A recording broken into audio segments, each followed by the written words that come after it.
Hello and welcome fellow gamers, it's Void Strider here, thank you for joining me. So today I'm going to give you a quick tutorial on how to build a T-FlipFlop or remembering switch in Minecraft. So there are many uses for this sort of device, but the one I'm going to give you is you've got a big house and you want to turn a redstone lamp on and off from different locations, ideally, and you want it to stay on when you turn it on. So this could be an array of redstone lamps. Doesn't necessarily just have to be one. You know, it could be throughout your whole house. You've got a ton of lights, and you want them to all turn on and all stay off. Oh, and all turn off at the press of a button. Now you want to have multiple buttons in different locations. This means you can't use a lever, because we've got a lever here and a lever here. You can see, you know, if I've got it off at each, I turn it on here. This is, say, where I have my storage room. And then as I leave my house, I want to turn the lights off. Of course, it doesn't do anything. And that's why you want to use buttons. Now, if you use normal button, it'll turn it on, but it just turns it off afterwards, which is no good. You know, we need our lights to stay on. So, what we need is a T-FlipFlop, or a remembering switch. They're, you know, same name, different name, same thing. So this is, I'm going to show you two designs. This is the first one.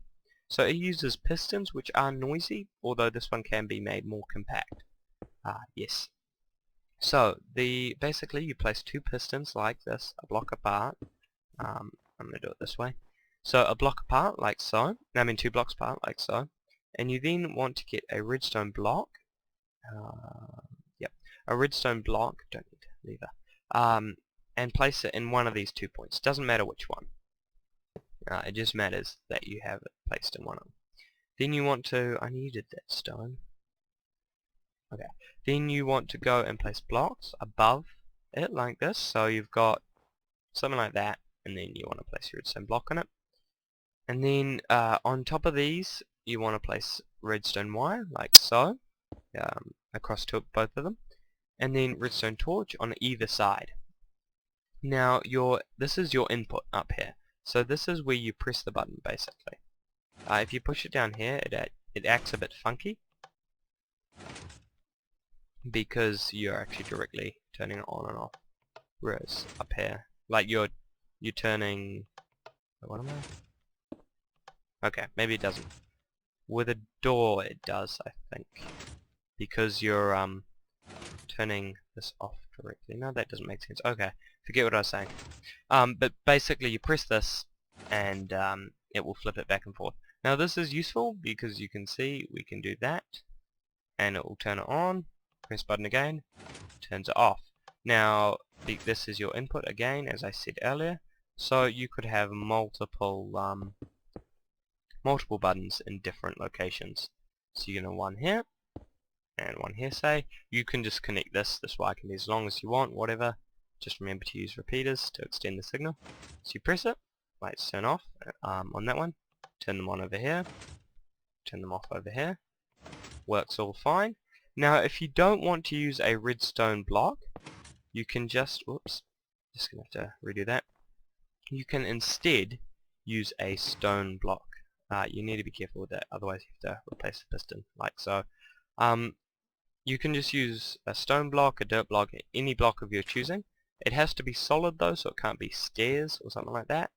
And yeah, as you saw, place a redstone torch under in either that point there or that point there. It's your choice.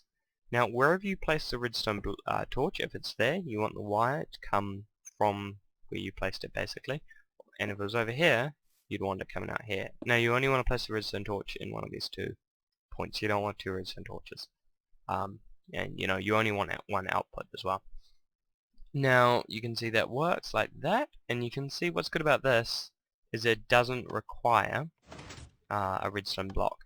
Now the reason that using a redstone block can be good is because if you use a redstone block, whoops, what am I doing? If you use a redstone block, you can actually make this more compact, because if you have the redstone torch below, it makes things more complicated. But if we do it like this, you can see this whole thing is only one block wide, which is kind of helpful sometimes if you have things to do like redstone here, skip, have like an alleyway bit, another redstone device here, because if it's more than one wide it's going to mess things up, which is really annoying. So you can see, press it here, that way it turns on, press here, that way it turns off. So that's a neat little thing. So that's how to build that design. Now the other design is silent, but not as compact. Well, I think it actually takes up the same floor, a few blocks more floor space than that one. So how you start with this is basically you build a tiny little clock. So you have a repeater facing into another repeater like so.